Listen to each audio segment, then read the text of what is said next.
श्रेया किचनमध्ये तुमचं स्वागत आहे। मी बनवणार आहे आज मेथीची भजी। मेथी धुवून बारीक कट केलेली आहे। त्याच्यामध्ये लागणारे साहित्य बेसन 4 चमचे, गरम मसाला, लाल तिखट, जिरेपूड, तांदळाचं पीठ, मीठ, रवा आणि थोडीशी कोथिंबीर सर्व एकजीव करून आपण त्याची भजी करायची आहे। आता मी मेथीचे मिश्रण सर्व एकजीव केलेले आहे। त्याच्यामध्ये थोडं गरम तेल टाकून खुसखुशीत होण्यासाठी हे गरम तेलाचे 2 चमचे मोहन टाकलेलं आहे।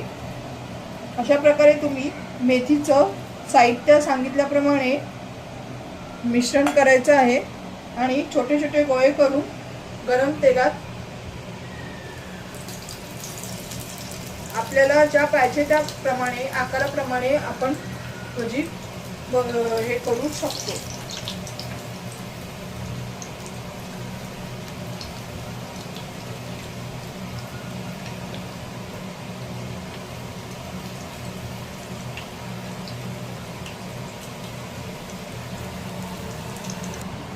अशा प्रकारे दोन्ही बाजूने खरपूस भाजून मेथीची भजी आपली तयार झाली आहे।